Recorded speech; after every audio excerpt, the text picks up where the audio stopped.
அனைவருக்கும் வணக்கம். Week 2 basic concept in education. Notes என்ன அப்படின்னு பார்த்தோம் அப்படின்னா, school knowledge and children's experiential knowledge, அனுபவ அறிவு அப்படின்னு சொல்கிறோம்ல, அதுதான் இன்றைக்கி பார்க்க போகிறது.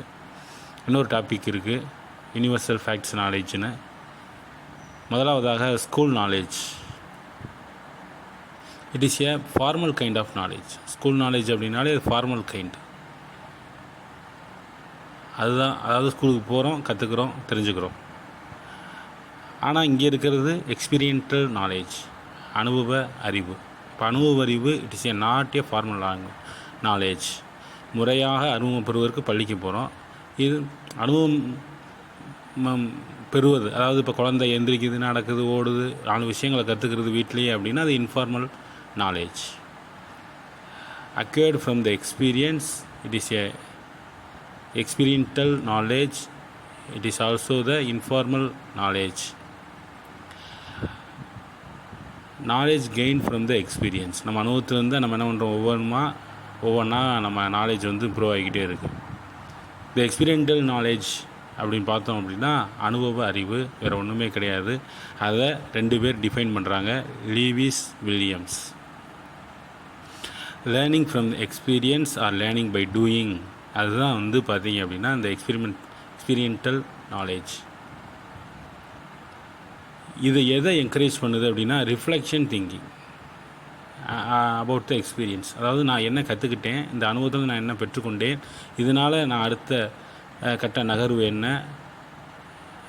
அடுத்து இந்த மாதிரி ஒரு ப்ராப்ளம் வந்தால் நான் எப்படி ரெக்டிஃபை பண்ணுறது, எல்லாமே தெரிந்து கொள்வது தான் இந்த அனுபவ அறிவின் மிக முக்கியமானது. அதான் கீழே போட்டிருக்காங்க பாருங்கள், new skills new attitude will be developed. அதான் என்ன ஆகுது, டெவலப் ஆகுது. அடுத்து பார்த்தீங்க அப்படின்னா இது ஒரு கம்பார்ட்மெண்ட்டாக இருக்கக்கூடிய ஒரு நாலேஜ் கிடையாது. எக்ஸ்பீரியன்ஸ் நாலேஜ் இப்போ சயின்ஸு, மேக்ஸு, தமிழ் இப்படின்னு தனித்தனியாக ஒரு கம்பார்ட்மெண்ட்டாக பாடங்கள் இருக்குது இல்லையா, அப்படி கிடையாது. இந்த எக்ஸ்பீரியன்டல் நாலேஜ், அனுபவ அறிவு அப்படி கிடையாது. அது எல்லாமே கலந்துருக்கும். அதனால தான் இன்டர் டிசிப்ளினரி அப்படிங்கிற ஒரு வார்த்தையை பயன்படுத்துகிறாங்க. It is foundation of interdisciplinary and constructivist learning. கட்டமைப்பு கோட்பாடு, அறிவு கட்டமைப்பு கோட்பாடு, சமூக கட்டமைப்பு கோட்பாடு, இதெல்லாம் நம்ம பார்க்குறோம் இல்லையா, அதன் அடிப்படையில் உருவானது இந்த எக்ஸ்பீரியன்டல் லேர்னிங். இது கம்பார்ட்மெண்ட்டாக இருக்காது, எல்லாமே இருக்கக்கூடியது. ரியல் வேர்ல்டில் என்ன ப்ராப்ளம் இருக்குமோ அதை பார்த்து அறிந்து தெரிந்து கொண்டு அதற்கடுத்து அந்த பிரச்சனை அதை சால்வ் பண்ணக்கூடிய திறனை பெறுவது. அடுத்து பார்த்திங்கன்னா பெனிஃபிட்ஸ் ஆஃப் எக்ஸ்பீரியன்டல் லேர்னிங், அனுபவ கற்றல் என்பது யாருக்கு பெனிஃபிட்? மெச்சூர் ஸ்டூடெண்ட்ஸ், அதாவது ஒரு கிளாஸில் நல்லா படிக்கக்கூடிய மாணவர்களுக்கு இது ஒரு பெனிஃபிட். அதே மாதிரி பார்த்தீங்க அப்படின்னா யாரெல்லாம் விழுப்பப்படுறாங்களோ, அதாவது த learner who needs a personally experience, நான் அதை செஞ்சு பார்க்கணும், ஒரு ஆய்வு பண்ணி பார்க்கணும், நீர் கொதிநிலை 100 டிகிரி செல்சியஸ் அப்படின்னா நான் செஞ்சு பார்க்கணுன்னு ஆர்வப்படுறாங்களோ அந்த மாணவர்களுக்கு இது மிக முக்கியமான ஒன்று. அதே மாதிரி பார்த்திங்கன்னா யார் ட்ரபுளாக இருக்காங்க, ஃபார்மல் கிளாஸ் ரூமில் என்ன வர்றாங்க, நடத்துகிறாங்க, போகிறாங்க அப்படிங்கிற ஒரு விருப்பம் இல்லாமல் இருப்பாங்க, அதாவது அதீதமான ஒரு எந்தூசியாஸ்டிக்காக இருக்கக்கூடிய கிஃப்டட் சில்ட்ரன்லாம் இருப்பாங்க பார்த்திங்களா, அவங்க பார்த்திங்க அப்படின்னா சில நேரத்தில் இந்த போர் அடிச்சிடும் ஃபார்மல் கிளாஸ் ரூம். அவங்களுக்கு தான் இந்த மாதிரியான ஒரு எக்ஸ்பீரியன்டல் லேர்னிங் தேவைப்படுகிறது. அதை பற்றி தான் கொஞ்சம் நம்ம பார்க்க போகிறோம். இந்த எக்ஸ்பெரிமெண்டல் லேர்னிங் அப்படின்னா 2 டைப் இருக்குது, field based and classroom based. Field based அப்படின்னா 1930s இருந்திருக்கு. இது பழைய மெத்தட், ஒரு இன்டர்ன்ஷிப்பு, ப்ராக்டிஸு, அதே மாதிரி கோஆப்ரேட்டிவ் எஜுகேஷன், சர்வீஸ் லேர்னிங், இதெல்லாம் சொல்கிறது தான் இருந்தது ஃபீல்டு பேஸ்டு எக்ஸ்பீரியன்டல் லேர்னிங். இப்போ இருக்கக்கூடியது என்ன அப்படின்னா கிளாஸ் ரூம் எக்ஸ்பெரிமெண்டல் லேர்னிங். அப்படின்னா கொஞ்சம் நல்லா பாருங்கள், கிளாஸ் ரூம் இப்போ எவ்வளவோ ரீசன்ட் ட்ரெண்ட்ஸ், டீச்சிங் மெத்தனாலஜிஸ் மாறிடுச்சு. ரோல் ப்ளே, கேம்ஸ், சிமுலேஷன், உருவகப்படுத்துவது, incident method, case study method, இந்த மெத்தடெலாம் இருக்குது பார்த்தீங்களா. இதுதான் பார்த்திங்கன்னா எக்ஸ்பீரியன்ஷியல் லேர்னிங் அப்படின்னு சொல்கிறாங்க. இந்த லேர்னிங்கில் இன்னொரு முக்கியமான விஷயம் என்ன அப்படின்னா, ஃபீல்டு ட்ரிப்பை காட்டிலும் புதிய முறைகளை வகுப்பறையில் புகுத்தி அதில் வந்து சிறப்பாக மாணவர்களை கொண்டு வர்றது தான். அப்போ டிசைனிங் எக்ஸ்பிரிமெண்டல் ஆக்டிவிட்டி அப்படின்னா முதல்ல இன்ஸ்ட்ரக்ட் பண்ணணும். எஃபெக்டிவாக நம்ம என்ன தெரிஞ்சுக்க போகிறீங்க அப்படிங்கிறது மாணவர்கள்ட்ட முதல்ல சொல்லணும். அதே மாதிரி do a potential activity in the classroom. எல்லா மாணவர்களும் பயன்பெறக்கூடிய வகையில் ஒரு ஆக்டிவிட்டி மிக்கதாக, அனுபவம் மிக்கதாக அந்த கல்வியானது இருக்கணும். அதே மாதிரி எவாலுவேட் பண்ணுறது, எதை எவாலுவேட் பண்ணுறோம்? இப்போ ஃபார்மல் கிளாஸ் ரூமில் 10 ஒன்று கரெக்டாக 10க்கு 10 அப்படின்னு இதில் போட முடியாது. இது வந்து அனுபவ கருவிங்கும்போது அவன் என்ன தெரிஞ்சுக்கிட்டான், என்ன புரிஞ்சுக்கிட்டான் அப்படிங்கிறத பற்றியெல்லாம் பார்த்து அதை எவாலுவேட் மதிப்பிடுவது தான் grading criteria to evaluate the experiential activity. அதுதான் எக்ஸ்பிரிமெண்டல் எவாலுவேஷன். அதை வச்சு நம்ம அசஸ் பண்ணுறது. அப்போ ஒரு ஆக்டிவிட்டி கொடுக்குறோம் அப்படின்னா அதுக்கு முன்னாடி கொஸ்டின் ரைஸ் பண்ணலாம். ஒரு ப்ராஜெக்ட் கொடுக்குறோம்னா ரைஸ் பண்ணலாம். ஒரு ஃபீல்டு பேஸ்ட் ட்ரிப்பு போகிறோம் அப்படின்னா ஒரு கொஸ்டின் ரைஸ் பண்ணலாம். நம்ம எதுக்கு அங்கே போகிறோம், நம்ம ஏன் தெரிஞ்சுக்கிறோம் அப்படின்னு சொல்லும்பொழுது அந்த குழந்தை அந்த கற்றலுக்கான நோக்கத்தை பெறுகிறது. அதை நோக்கி அது என்னது பயணமாகுது, அந்த அனுபவ அறிவை பெற்றுக்கொள்கிறது. அடுத்து வந்து பார்த்திங்கன்னா ரான்ஜர் அப்படிங்கிறவர் எக்ஸ்பிரிமெண்டல் லேர்னிங்கை பற்றி ஒரு கைட் பண்ணியிருக்காரு. என்ன அப்படின்னா, motivate the student to combination of the projects, ensure the activity challenging and managing. அதாவது ஆக்டிவிட்டிங்கிறது என்ன அப்படின்னா என்கேஜாகவும் இருக்கணும், மேனேஜ் பண்ணுறதாகவும் இருக்கணும். 6ஆம் வகுப்பு மாணவனுக்கு என்ன முடியுமோ அதான் கொடுக்கணும், 7ஆம் வகுப்பு மாணவனுக்கு என்ன முடியுமோ அதான் கொடுக்கணும். அதுதான் வந்து மிக முக்கியமாக சொல்கிறார். அதனுடைய தொடர்ச்சி என்ன அப்படின்னா, providing a clear expectations for students. நீங்கள் கொடுக்கறது அது கிளியர் எக்ஸ்பெக்டேஷன் இருக்கும். இதிலேருந்து நீங்கள் என்ன கற்றுக்கறணும், நான் கேட்குற கேள்விக்கு பதில் சொல்லணும், இதெல்லாம் நீங்கள் தெரிந்து கொள்ளணுங்கிறத சொல்கிறது. அதுக்கடுத்து வந்து பார்த்திங்க அப்படின்னா, allow the students to identify, classify, keep focused of the problem. இப்போ வந்து பார்த்திங்கன்னா நம்ம வைக்காட்சியில் வந்து அந்த வடிவு பலகை ஒன்று இருக்கும், சதுரம் முக்கோணம் இது இருக்கும். அந்த குழந்தைகிட்ட கொடுக்கும்போது வட்டத்துக்குள்ளே சதுரத்தை அமுக்கும், அது போகாது. அப்புறமா யதார்த்தமாக எடுத்து சதுரத்துக்குள்ளேயே வைக்கும், கரெக்டாக பொருந்திடும். அப்போ அதிலிருந்து அது என்ன தெரிஞ்சுக்கிறது அப்படின்னா, எந்த ஸ்பேஸில் எது போய் உட்காருங்கிறது தெரிஞ்சுக்கிறது. பார்த்தீங்களா, இது வந்து ஒரு வகையான ஒரு எக்ஸ்பிரிமெண்டல் லேர்னிங் தான். வைக்காட்சியிலேருந்து சோசியோ கல்ச்சுரல் தியரியிலேருந்து நான் சொல்கிறது, சரிங்களா. இஜெட்பிடிலாம் பார்த்தோம்னா ஜோனல் ப்ராக்சிமல் டெவலப்மெண்ட்டு, அதுதான். அடுத்து வந்து பார்த்திங்க அப்படின்னா டிசைனிங் கிளாஸ் ரூம் ஆக்டிவிட்டீஸ். குழந்தைகள் மிஸ்டேக் பண்ணும். Designing classroom activity mistake பண்ணாமல் எப்படி செய்ய முடியும்? அனுபவ அறிவு அப்படிங்கிறதுனாலே மிஸ்டேக் தான். இப்போ மிஸ்டேக் பண்ணி அந்த மிஸ்டேக்லேருந்து எப்படி வந்து கற்றுக்கொள்வது? இன்னும் சொல்லப்போனால் allowing student to make a mistake, lead the situation, retain the more information, more challenging learning process. திரும்ப அந்த குழந்தைகள் என்ன ஆகுது அப்படின்னா கற்றுக்கொள்ள ஆர்வமாக இருக்கும். இப்படி ஆயிடுச்சு, அப்போ இப்படி செஞ்சு பார்ப்போம் அப்படிங்கிற ஒரு எண்ணம் வரும். அதே மாதிரி பார்த்திங்க அப்படின்னா இம்பார்ட்டன்ட் பர்சனல் ரெலவன்ஸ்,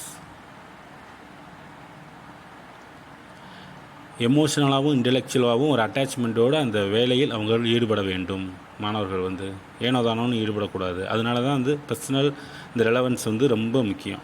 அடுத்து வந்து பார்த்திங்க அப்படின்னா student understand why they are doing something. இதை ஏன் செய்கிறேன், எதுக்கு செய்கிறேன், இதனால் என்ன பயன், நான் இதுலேருந்து என்ன கற்றுக்கிட்டேங்கிறதெல்லாம் மாணவர்களுக்கு டீச்சர் வந்து சொல்லணும். அது வந்து ஒரு மிக முக்கியமான ஒன்று. அடுத்து வந்து பார்த்திங்கன்னா இதனுடைய கண்டினியூவாக டு மேட்சிங் அப்ரோப்ரியேட் ஆக்டிவிட்டி. அப்போ என்ன கொடுக்கணும், அதாவது ரொம்ப நாட் எனஃப் டு சேலஞ்ச், ரொம்ப சேலஞ்சாக இருந்தாலும் அவங்களுக்கு வந்து போராக இருக்கணும். அதே மாதிரி ரொம்ப வந்து சேலஞ்ச் இல்லைனாலும் போர் அடிக்கும். அதே மாதிரி ரொம்ப சேலஞ்சு கொடுத்தாலும் ஃப்ரஸ்ட்ரேஷன் ஆகும். அப்போ அவங்களுக்கு ஏற்றது மாதிரி இருக்க வேண்டும் என்பது மிக முக்கியமான ஒன்று. அதுக்கடுத்து வந்து பார்த்திங்க அப்படின்னா ரொம்ப முக்கியமானது என்ன அப்படின்னா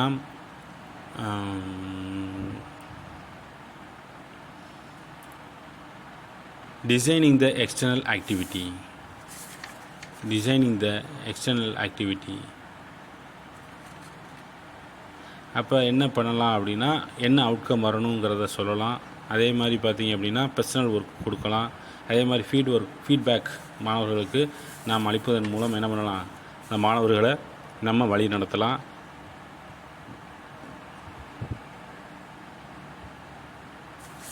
அதுக்கடுத்து வந்து பார்த்திங்க அப்படின்னா ப்ராசஸ் ஆஃப் எக்ஸ்பிரிமெண்டல் லேர்னிங். என்னென்ன ப்ராசஸ் இருக்குது இன்ஃபார்ம்டு கன்சென்ட், எ ப்ரீசைஸ் கோர்ஸ் டிஸ்கிரிப்ஷன், நம்ம என்ன செய்ய போகிறோம் அப்படிங்கிறத ஒரு 2 வகுப்பு மாணவர்களுக்கு என்ன பண்ணலாம் சொல்லலாம்.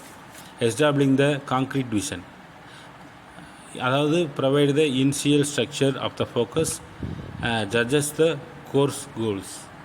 இந்த குழந்தைகளுக்கு நம்ம என்ன கற்றுக்கிற போகிறோங்கிறத இனிஷியலாக சொல்லி அதற்கு அவர்களை பழக்கப்படுத்தி அவர்களை வந்து கற்றுக்கொள்ள தூண்டுவது. இப்போ ஒன்றும் இல்லை, ஒரு ஆங்கிலத்துறை ஆசிரியை ஒரு வெர்பை வந்து ஒரு மாணவர்களுக்கு சொல்கிறாங்க அப்படின்னா, கோ, கம், இந்த மாதிரி சொல்கிறாங்க அப்படின்னா அதை வந்து கற்றுக்கிறதுக்கு முன்னாடி மாணவர்களை ஆக்டிவிட்டிக்கு உட்படுத்தலாம். அதாவது வெர்புனா என்ன அப்படின்லாம் சொல்லிவிட்டு ஒரு பாக்ஸுக்குள்ளே வெர்பை என்னென்ன வெர்ப்ஸ் இருக்கோ எல்லாத்தையும் போட்டு அதை எடுக்க சொல்லி அதை ஆக்டிவிட்டி பண்ண சொல்லி இன்னொரு மாணவரை கண்டுபிடிக்க சொல்லலாம். இந்த மாதிரியெல்லாம் பண்ணும்பொழுது என்ன ஆகுது அப்படின்னா அந்த கோல் வந்து ரீச் ஆயிடுச்சு, அவங்களுக்கு ஒரு அனுபவ அறிவு கிடைக்குதா இல்லையா. அதுதான் வந்து எஸ்டாப்ளிஷிங் த கான்க்ரீட் விஷன். ஒரே ஃபஸ்ட்டு கிளாஸ்லேயே ஆரம்பிச்சிடாமல் கொஞ்சம் கொஞ்சமாக ஃபஸ்ட்டு வெர்புனா என்ன, இது என்னென்ன இருக்குது அப்படிங்கிறத சொல்லிவிட்டு அப்புறமா என்ன பண்ணலாம், இந்த மாதிரி வகுப்பை கொண்டு வரலாம். அடுத்து பார்த்திங்கன்னா சிட்டிங் கிரவுண்ட் ரூல்ஸை ரெடி பண்ணுறது. அதே மாதிரி பார்த்திங்கன்னா providing a process tools, thinking as a group, decision making, problem solving, feedback, இது எல்லாமே வந்து பார்த்திங்கன்னா அந்த எக்ஸ்பீரியன்ஷியல் லேர்னிங்கில் மிக மிக முக்கியமான ஒன்று, மறந்துடக்கூடாது இந்த ஸ்டெப்ஸை. அதே மாதிரி பார்த்திங்க அப்படின்னா teaching technique to enhance the experiential learning என்ன அப்படின்னா வெயிட்டிங் டைம். குழந்தைகளுக்கு ஒரு வாய்ப்பை கொடுக்கணும். வகுப்புக்கு போனோடனே பாடம் நடத்திட்டு இருக்கும்போது திடீர்னு நிப்பாட்டிட்டு நான் என்ன சொன்னேன் நீ சொல்லு அப்படின்னு சொல்லி கேட்கலாம். அதே மாதிரி மிஸ்கன்செப்ஷன்ஸ், அதாவது அவங்க தப்பாக சொன்னாங்கன்னா அதை கரெக்ட் பண்ணலாம், டீச்சர்ஸ் வந்து கரெக்ட் பண்ணலாம். அப்புறம் அவங்களே கான்செப்ட் மேப்ஸ் போட சொல்லலாம்.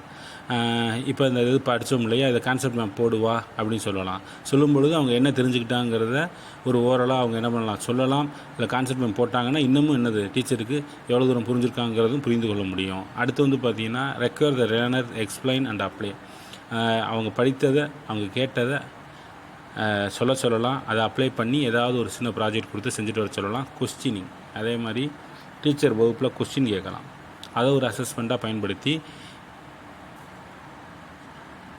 எக்ஸ்பீரியன்ஷியல் லேர்னிங்கை என்ன பண்ணலாம் கொண்டு போகலாம். அடுத்து வந்து பார்த்திங்க அப்படின்னா அசஸிங் த எக்ஸ்பீரியன்ஷியல் லேர்னிங், போத் இன்டர்னல் இருக்குது எக்ஸ்டர்னல் இருக்குது. இதில் மிக முக்கியமானது என்னென்னா ரிஃப்ளெக்ஷன், அதுதான் ரொம்ப முக்கியமானது. Helping learners to for the learn, அவங்க என்ன கற்றுக்கிட்டாங்கிறதுக்கு ஹெல்ப் பண்ணுறது. ரிஃப்ளெக்ஷன் ரொம்ப முக்கியம். அதாவது அனுபவ அறிவுனா என்னது, பெற்றதை சொல்கிறது, அதான் ரிஃப்ளெக்ஷன் சொல்லி சொல்கிறாங்க. இப்போ போர்ட்ஃபோலியோ இருக்குது, ஒரு ஆசிரியர் பாடம் நடத்துகிறாரு, அது செகண்ட் இயரில் ரெக்கார்டு இருக்குது. அப்போ நான் என்னென்ன இதில் வந்து தெரிஞ்சுக்கிட்டேன், என்ன தெரியலை, எனக்கு டவுட் இருந்தால் கடைசியாக எழுதுறது அப்படிங்கிறதெல்லாம் இருக்குது பார்த்தீங்களா. அதுதான் வந்து என்னது அப்படின்னா ரிஃப்ளெக்ஷன் லேர்னிங் டைரின்னு இருக்குது, போர்ட்ஃபோலியோ இருக்குது, ஒரு மாணவருடைய ஆக்டிவிட்டி என்னென்ன இருக்குது அப்படின்லாம் வருது பார்த்தீங்களா. இதுதான் வந்து சொல்லப்பட்டிருக்கு. அடுத்து நம்ம அடுத்த கான்செப்ட் போக போகிறோம். என்ன அப்படின்னா யூனிவர்சல் லோக்கல் ஃபேசிட்ஸ் ஆஃப் நாலேஜ்னால் நமக்கு தெரியும், useful information adapted of the purpose. அதாவது useful information adapted of the purpose நல்லா தெரிஞ்சுக்கோங்க. டேட்டாலேருந்து இன்ஃபர்மேஷன்லேருந்து நாலேஜ் உருவாது. ஃபஸ்ட்டு டேட்டா, அடுத்து இன்ஃபர்மேஷன், அப்புறம் தான் நாலேஜ். சரிங்களா. அடுத்து வந்து பார்த்திங்க அப்படின்னா இந்த knowledge be expected not be the perfect, அது பெர்ஃபெக்டாக இருக்கணும்னு அவசியம் இல்லை. ஆனால் பார்ஷியல் சொல்யூஷனாக இருந்தால் போதும். அது கொஞ்சம் கொஞ்சமாக அது என்ன ஆகும், அதை வந்து நம்ம வந்து ஃப்யூச்சரில் இம்ப்ரூவ் பண்ணி ஒரு ஐடியா வந்து கிடச்சிரும். இப்போ எக்ஸாம்பிள் என்ன அப்படின்னா 4 வீலில் இருந்தால் குழந்தை காருன்னு சொல்லுது அப்படின்னா அது வளர இது கார் இல்லை இது பஸ், இது கார் இல்லை இது லாரி அப்படின்னு கொஞ்சம் மாறுது பார்த்தீங்களா. அப்போ சொல்யூஷன் பார்ஷியலாக கரெக்டு, காருங்கிறது ஒரு பார்ஷியலாக கரெக்ட், ஆனால் முழுது கரெக்டு கிடையாது. ஆனால் போக அது கற்றுக்கிறது இல்லையா. அப்போ நாலேஜுங்கிறது ஃபுல்லாக பர்ஃபெக்டாக இருக்கணும் இல்லை, அது கொஞ்சம் சொல்யூஷன் இருந்தால் போதும். அதுக்கடுத்து ஃப்யூச்சரில் என்ன பண்ணிக்கலாம், என்ஹான்ஸ் பண்ணி கற்றுக்கலாம். அதே மாதிரி லேர்ன் நியூ திங்ஸ் அப்படின்னா புதிய விஷயங்களை கற்றுக்கொள்வது. அடுத்து வந்து பார்த்திங்க அப்படின்னா ப்ராப்ளம் சால்வ்டு நாலேஜ் வந்து உருவாகிறது ரொம்ப ரொம்ப முக்கியமான ஒன்று. அதுக்கடுத்து நாலேஜ் அப்படிங்கிறது ட்ரூ பிலீஃப் அப்படிங்கலாம் இருந்தாலும் கூட அது அத்தாரைஸ்டாக இருக்கணும். அதாவது அது ஏற்றுக்கொள்ளப்பட்டதாக இருக்க வேண்டும், எல்லாராலும் ஏற்றுக்கொள்ளப்பட்டதாக இருக்கணும். அதான் வந்து ரொம்ப முக்கியமான ஒன்று. இந்த சயின்டிஸ்ட்லாம் ஒரு பொருளை உருவாக்குறாங்க, கண்டுபிடிக்கிறாங்க அப்படின்னா அது வந்து எல்லோரும் ஏற்றுக்கொள்ளப்பட்டதாக இருக்குது. அதுதான் வந்து பார்த்திங்க அப்படின்னா நாலேஜ் அப்படிங்கிறத நம்ம தெரிஞ்சுக்கிறோம். அடுத்து வந்து பார்த்திங்கன்னா யுனிவர்சல் நாலேஜ் அப்படின்னா எல்லாராலும் ஏற்றுக்கொள்ளப்படக்கூடிய ஒரு அறிவு. யூனிவர்சல் நாலேஜ், யூனிவர்சல் ட்ரூத் அப்படின்னு சொல்கிறோம்ல, எல்லாத்தையும் ஏற்றுக்கொள்ளப்பட்ட ஒரு உண்மை அப்படிங்கிறோம்ல, அதான் அது. இதோடைய அசம்ஷன் என்னென்னா universal knowledge is a new approaches. இது வந்து ஒரு புதிய அப்ரோச்சு. அதுக்கடுத்து வந்து பார்த்திங்கன்னா எல்லாமே பாசிபிள் தான், டிஃப்ரெண்ட் வே. எல்லாமே பாசிபிளாக இருக்கும், ஆனால் வெவ்வேறு வகையில் அது இருக்கும். எல்லாத்துக்கும் தனித்தனியாக இருக்கிறதுல எல்லாமே நடப்பதற்கு ஒன்று தொடர்புடையதாகத்தான் இருக்கிறது. The awareness of the meaning existence of humans. மனிதன் வாழ்வதற்கு ஒரு ஒரு விழிப்புணர்வு இருக்குது இல்லையா? அப்போ ஒன்றும் இல்லை, இந்த ஹாலிவுட் படத்துலலாம் பார்த்தோம் அப்படின்னா எவ்வளவோ மிஷின் கொண்டு வராங்க. இப்போ ஒன்றும் இல்லை, ஒருத்தருக்கு 1 மணி நேரத்தில் இறந்துருவார் அப்படின்னா இன்னொருத்தர் 6 வினாடி அப்படின்னு சொல்லும் போது அதை எடுத்து கையில் இவங்க இன்செர்ட் பண்ணிக்கிட்டு இவங்க 1 மணி நேரம் உயிர் வாழ்வாங்க. இந்த மாதிரியான படங்கள்லாம் இருக்குது. என்ன எதுக்கு இதை சொல்ல வரேன் அப்படின்னா, மனிதர்கள் எந்த எக்ஸ்ட்ரீம் போனாலும் அவங்களால சர்வை பண்ணக்கூடிய கேப்பபிலிட்டி அவங்களுக்கு இருக்குது அப்படிங்கிறது மிக முக்கியமான ஒன்று. அதுக்கு தான் நான் வந்து சொல்ல வரேன். இது இல்லை அது இல்லை, இப்போ ஒன்றும் இல்லை, பூமி அழிஞ்சிச்சுன்னா அடுத்து என்ன செய்யணும்னு ஆய்வு மேற்கொண்டு செவ்வாயில் போய் வசிக்கலாம், நிலாவில் போய் வசிக்கலாம், என்னென்னமோ பேசுகிறாங்க இல்லையா? அதுதான் நான் சொல்ல வரேன். அவங்க அந்த ப்ரெஷர் வரும்போது அவங்க என்ன பண்ணிக்கிறாங்க, அந்த சூழலை மாற்றிக்கொள்வார்கள். அதான் வந்து மிக முக்கியமானது. இந்த அப்ஜெக்டிவ்ஸ் என்ன, யூனிவர்சல் நாலேஜில் அப்ஜெக்டிவ்ஸ் என்னென்னா awareness of the meaning of the existence humans to change a people attitude to the others. அவங்களுடைய ஆட்டிடியூட்டை என்ன பண்ணுறது, சேஞ்ச் பண்ணுறது. அடுத்து வந்து இதனுடைய மிக முக்கியமான இது வந்து என்னென்னா completely new approach defined as a meta science or knowledge above the knowledge. அதாவது நாலேஜ் ஓவர் த நாலேஜ், அதுதான் மெட்டா சயின்ஸ். அதாவது மெட்டானாலே ஹைன்னு அர்த்தம். ஏறக்குறைய அப்ட்ராக்ட் திங்கிங்கில் வருது பார்த்திங்களா, அதான் மெட்டா அப்படின்னு சொல்லி சொல்கிறோம். அதே மாதிரி பார்த்திங்கன்னா லாஜிக்கல் அப்படின்னு சொல்லி சொல்கிறாங்க. அடுத்து 3வது நான் ஏற்கனவே சொன்னது தான், மேன் அஃபெக்டட் சம்திங் அப்படி இருந்துச்சு அப்படின்னா தே நெவர் ஸ்டாப். ஆனால் அப்படி ஒதுங்கிட மாட்டாங்க, அவங்க அடுத்த விஷயத்தை நோக்கி போவாங்க. They can develop own ability to to live, வாழ்வதற்கு அவங்க அதுக்கு தயார்படுத்திக்கிடுவாங்க அப்படிங்கிறது தான். இப்போ ஒன்றும் இல்லை, ஆல்ரெடி நம்மளுக்கு தெரியும். இப்போ இதுக்கு மாற்று என்ன அப்படிங்கும்போது இது தெரியுமே, இதை நான் படிச்சிருக்கேனேன்னு சொல்லி நம்ம சொல்கிறோம் பார்த்தீங்களா, அதுதான் ஐ நோ இட். ஆல்ரெடி அவங்களுக்கு தெரியும் தான், ஆனால் அவங்களுக்கு வந்து வெளிப்படாமல் இருந்திருக்கு, வேறு ஒன்றுமே கிடையாது. அதான் ஆல்ரெடி ஐ நோ இட்னு சொல்கிறது. அடுத்து வந்து பார்த்திங்கன்னா facets of knowledge as a participation. இது 3 டைப்ஸ் சொல்கிறாங்க. Facets of knowledge 3 types. Knowledge as participation அப்படின்னா ஒன்றும் இல்லை, சோசியல் பேசஸ் பர்சன் சோசியலி கான்சியஸாக இருக்கிறது. அம்மா அப்பா போய் ஊரில் பார்க்குறது, ஹாஸ்பிட்டலில் போய் நண்பரை சந்திப்பது, இந்த மாதிரி சோசியல் பேசிஸாக இருக்கிறது. 2வது knowledge as a content. Knowledge as a content அப்படின்னா teach in the schools based on the books, curriculum extra இருக்குல்ல, இதுதான் வந்து பார்த்திங்கன்னா knowledge as content. Knowledge as a relation அப்படின்னா knowledge acquisition is a continuous learning. நாலேஜுங்கிறது முடியறது கிடையாது, அதுக்கு தொடர்ந்து நாம் கற்றுக்கொண்டே இருப்பது. ஒன்றுலேருந்து ஒன்று சைக்கிள் ஓட்ட கற்றுக்குறோம், 2 வீலர் ஓட்ட கற்றுக்குறோம், கார் ஓட்ட கற்றுக்குறோம், இப்படி ஒவ்வொன்றா கற்றுக்கொண்டே போயிடும்ல. அதுதான் வந்து என்னென்னா நாலேஜ் இஸ் ரிலேஷன். ஆனால் ஒன்றுக்கொன்று என்ன ஆகுது, தொடர்புடையதாக இருக்கிறதுங்கிறது நம்மளுக்கு தெரியுது இல்லையா, அதான் knowledge is relation. Facets of knowledge 3 types.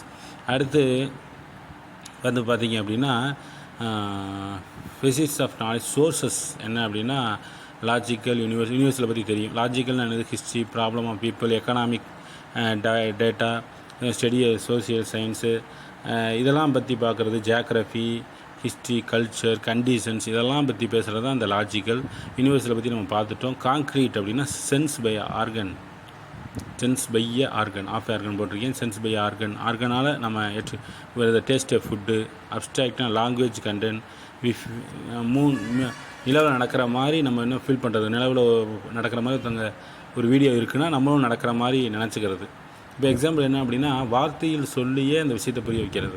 செவ்வாயில் தண்ணீர் இருக்குதா, இப்படி மலைகள் இருக்குதா அப்படின்னு சொல்லும்பொழுது ஒரு டீச்சர் சொல்கிறாங்கன்னா, ஸ்டூடெண்ட் வந்து அதை அப்ஸ்ட்ராக்ட் திங்கிங் மூலமாக புரிஞ்சுக்கிறது. ஆரம்ப நிலையில் குழந்தைகளுக்கு காங்கிரீட்டும் செல்ல அப்ஸ்ட்ராக்டை நோக்கி போகிறது தான் கரிக்குலம் டெவலப்மெண்ட்டில் மிக முக்கியமான ஒன்று. அதுதான் இங்கே என்ன பண்ணியிருக்காங்கன்னா, இந்த காங்கிரீட்டு அப்ஸ்ட்ராக்ட்னு சொல்லியிருக்காங்க. அதனால தான் சின்ன பிள்ளைங்க புக்கில் படங்கள் அதிகமாகவும் பெரிய கிளாஸ் பிள்ளைங்க புக்கில் படம் கம்மியாக இருக்க காரணம் என்னென்னா, அவங்க அப்ஸ்ட்ராக்டாக திங்க் பண்ணுவாங்க பெரிய கிளாஸ். சின்ன கிளாஸ் அப்படி பண்ண மாட்டாங்க. அதுதான் வந்து காரணம். அடுத்து ப்ராக்டிக்கல், தியரட்டிக்கல். ப்ராக்டிக்கல்னால் தெரியும், ஒரு இடத்துல ஏலேருந்து பிக்கு போகிறது எப்படின்னு சொல்லி ரூட் மைண்ட் மேப் போட்டு அங்கே போகிறது. தியரட்டிக்கல்னால் நம்ம புக்கில் வந்து படித்து தெரிஞ்சுக்கிறது. அடுத்து வந்து பார்த்திங்கன்னா நாலேஜ். அந்த கண்டெக்சுவல் டெக்ஸ்டுவல் நாலேஜ் இருக்குது. அதே மாதிரி பார்த்திங்க அப்படின்னா இதெல்லாம் ஃபார்ம்ஸ் ஆஃப் நாலேஜ். இந்த ஃபார்ம்ஸ் ஆஃப் நாலேஜ் வந்து பார்த்திங்க அப்படின்னா சென்சரி நாலேஜ். இந்த சென்சரி நாலேஜில் என்ன அப்படின்னா, ஸ்டிமுலி சென்ஸ் ஆகுது, ஆல்ரெடி நாலேஜ் இருந்துச்சுன்னா அது ரெக்கார்ட் ஆகிரும். இப்போ வந்து பர்செப்ஷன் நம்ம படிச்சிருக்கோம் இல்லையா, ஒரு பொருள் எரியுதுன்னா அது வந்து டயர் தான் எரியுதுன்னு நம்மளுக்கு எப்படி தெரியும்? ஆல்ரெடி டயர் தெரிஞ்சது ஸ்மெல் பண்ணியிருப்போம், அதனால் மைண்டில் ஸ்டோராக நாங்கள் வச்சு அது ரீகால் பண்ணி டயர் எரியுதுன்னு சொல்கிறோம். சரிங்களா? அப்போ இதுதான் வந்து பார்த்திங்கன்னா stimuli sense already stored knowledge, அதை நம்ம ரெக்கார்ட் பண்ணுறது. இது எப்பயுமே என்னென்னவாக இருக்க வேண்டியதில்லை, உண்மையாக இருக்க வேண்டியது. It is not always true. அதான் இது உண்மையாக இருக்க வேண்டிய அவசியம் இல்லை. சரிங்களா? அதே மாதிரி எக்ஸ்பிரிமெண்டல் நாலேஜ்னால் sense by perception already store like images ஆர்டராக என்ன பண்ணுறது நம்மளுக்கு சொல்கிறது. இப்போ ஒன்றும் இல்லை, ஒரு எக்ஸ்பிரிமெண்டல் பண்ணுறோம் அப்படின்னா ஃபஸ்ட் சால்ட்டு போடணும், வாட்டர் சேர்க்கணும், மிக்ஸ் பண்ணணும், பிங்க் கலராக மாறிச்சான்னு பார்க்குறோம்னு சொல்லி ஸ்டெப் பை ஸ்டெப்பாக பண்ணுறோம் இல்லையா, அதான் experimental knowledge. Recollecting the own experience to solve the problem, sensory knowledge observe mentally அப்படிங்கிறதெல்லாம் சொல்லியிருக்காங்க. அடுத்து சார் கொடுத்துருக்கிறது என்ன அப்படின்னா டெமான்ஸ்ட்ரேட்டிவ் நாலேஜ். இந்த டெமான்ஸ்ட்ரேட்டிவ் நாலேஜ் அப்படின்னா ஏபி இருக்குது அப்படின்னா ஏக்கும் பிக்கும் தொடர்பு இருக்குது, ஆனால் சியை பற்றி தெரியாது. ஆனால் ஏபிக்கு தொடர்பை புரிந்து கொண்டு சி பற்றி நாம் தெரிந்து கொண்டோம் என்றால் அதுதான் டெமான்ஸ்ட்ரேட்டிவ் நாலேஜ். சரிங்களா? அதாவது indirectly no the things but already know the things. அதாவது ஏபியை பற்றி தெரியும், ஆனால் சியை பற்றி தெரியாது. ஆனால் ஏபியை வச்சு நம்ம என்ன பண்ணிடலாம், சியை கண்டுபிடித்து விடலாம்ங்கிறது தான் டெமான்ஸ்ட்ரேட்டிவ் நாலேஜ். சரிங்களா? Relation between the A and B to find the indirectly C. அடுத்து வந்து பார்த்திங்க அப்படின்னா லாஜிக்கல் நாலேஜ் அப்படின்னா இண்டக்டிவ் டிடெக்டிவ். அதாவது அப்சர்வ் த காமன் எலிமெண்ட் அப்படின்னா இண்டக்டிவ். டிடெக்டிவ்னா உடச்சி பார்க்குறது. Particular truth exist already applied, find a validity of the truth. அதுதான் வந்து பார்த்திங்க அப்படின்னா டிடெக்டிவ். சரிங்களா? காமனாக இருக்கிறத சொல்கிறது இண்டக்டிவ், பகுத்து பார்த்து அதை கண்டுபிடிக்க டிடெக்டிவ் மெத்தட் அப்படின்னு சொல்லி சொல்கிறோம். அது வந்து ஒரு ரீசனிங் மெத்தட் அப்படிங்கிறத என்ன பண்ணுறாங்க சொல்கிறாங்க. அடுத்து வந்து பார்த்திங்க அப்படின்னா இந்த இன்டியூட்டிவ் நாலேஜ் அப்படின்னு சொல்லி இருக்குது. அப்படின்னா என்ன அப்படின்னா இந்த ஷெர்லாக் ஹோம்ஸ் கதையில் வர மாதிரி